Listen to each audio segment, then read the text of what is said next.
ఇవాళ బ్రేక్ఫాస్ట్లోకి అయితే ఎమ్మి దోశలు అయితే వేసేసాను. ఇంకా పిల్లలిద్దరికి స్నానం పోయించేసి డ్రెస్ కూడా వేసేసాను. మా సుమేర్ జీన్ ప్యాంట్ వేసుకొని స్కూల్కి వెళ్తాడంట. వాడు అసలే నర్సరీ. ఇంకా ఆయమ్మల గురించి తెలిసిందే కదా, అది ఇప్పడం రాదు, చేయడం రాదు. ఇంకా వాడు ఎక్కడ అందులో పోసేస్తాడేమో అని నాకు భయం. అస్సలు వినడు. ఇంకా మా సోహెల్కి ఎగ్జామ్ ఉంది. నేను ఇక్కడ దోశలు వేసి ఇచ్చేలోపు వాడు చదువుకుంటున్నాడు. ఇంకా ఇక్కడ చూడండి, వీడు జీన్ ప్యాంట్ వేసుకొని వచ్చేసాడు. చెప్పాను కదా వాడికైతే, నేను చెప్పి అలసిపోయాను. ఇంకా సరే అనేసి మళ్ళీ వెళ్ళేలోపు చేంజ్ చేద్దామని అలానే ఇడిచిపెట్టేశాను. ఇంకా దోశలు వేసిస్తే తింటున్నారన్నమాట.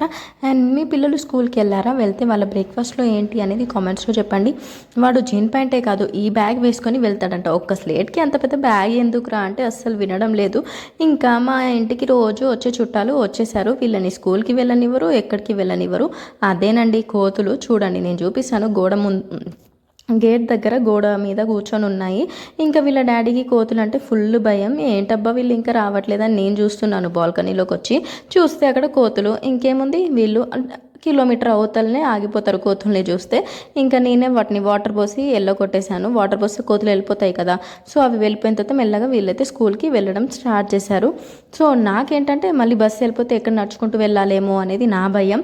వీళ్ళకైతే చూడండి, కోతులను చూస్తే ఒక భయం. అలా ఉంటుందన్నమాట. అండ్ మీ పిల్లలు వెళ్ళారా? వెళ్ళే ఉంటారు కదా. మరి మీరు ఏం చేస్తున్నారు? కామెంట్స్లో చెప్పడం